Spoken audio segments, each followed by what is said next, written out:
उत्तर प्रदेश के बागपत जिले में मस्जिद में हुई मां और बेटियों की हत्या के मामले में बड़ा खुलासा हुआ है।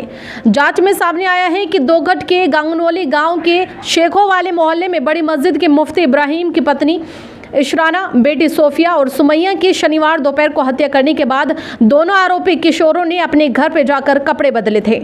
इसके बाद गांव के मैदान में कबड्डी खेलने चले गए। कबड्डी खेलने का सबूत पुलिस को दिखाने के लिए उन्होंने साथियों से अपनी वीडियो भी बनवाई। इसके बाद दोपहर में मस्जिद में आकर बंद सीसीटीवी कैमरे को फिर से चालू किया। गांगनौली गांव की बड़ी मस्जिद के मुफ्ती इब्राहिम की पत्नी इशराना और दो बेटियों की हत्या का पुलिस ने 6 घंटे में खुलासा कर दिया है। गिरफ्तार किए गए दोनों आरोपी दीनी तालीम लेने के लिए मस्जिद में जाते थे। इसके साथ ही दोनों आरोपी गांव के एक स्कूल में कक्षा 8 में पढ़ते थे। दोनों आरोपियों ने बताया कि 5 दिन पहले सबक याद नहीं होने पर मुफ्ती इब्राहिम ने उनकी पिटाई कर दी थी। पिटाई से नाराज छात्र ने अपने साथी के साथ मिलकर मुफ्ती से बदला लेने की योजना बना ली। इसके बाद शुक्रवार को भी उसकी पिटाई कर दी गई। इससे ही वह काफी गुस्से में हो गया।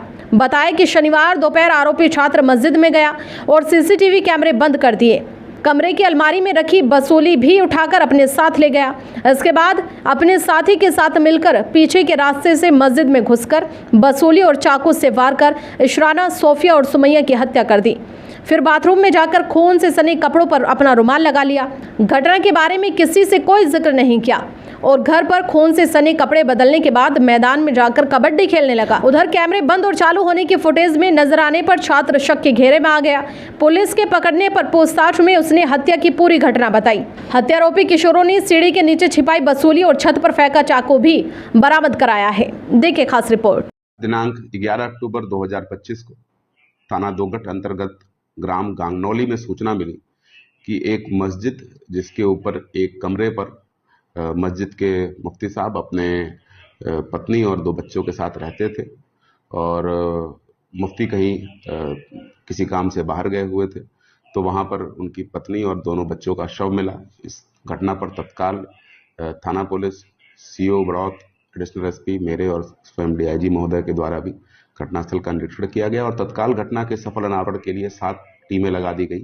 फील्ड यूनिट के द्वारा भी मौके से आवश्यक फिंगरप्रिंट्स और डीएनए साक्ष्य उठाए गए और लगातार जो 7 टीमें थी उन्होंने बड़े कम अवधि के अंदर वीडियोस को देख के 2 संदिग्धों को चिन्हित किया और जिनसे जब पूछताछ की गई तो ज्ञात हुआ कि ये दोनों बच्चे जो बाल अपचारी हैं, ये उसी मस्जिद के नीचे मौलवी से तालीम हासिल करते थे और मौलवी इनकी अक्सर पिटाई कर देता था, जिसके कारण क्षुब्ध होकर इन्होंने इस घटना की योजना बनाई और ये घटना कारित की।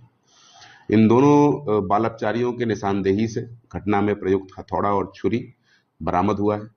जानकारी में ये आया कि कल यानी दिनांक 10 अक्टूबर को इनमें से एक बाल अपचारी के साथ मुफ्ती ने पिटाई की थी और जिसके कारण उसने अपने दूसरे साथी को साथ लेकर ये पूरी योजना बनाई और आज जब मुफ्ती किसी काम से बाहर गए हुए थे और उनका परिवार अपने कमरे में सो रहा था दोपहर 1 बजे के आसपास, तब इन्होंने इस घटना को अंजाम दिया और अंजाम देने के बाद वहां से वो फरार हो गए।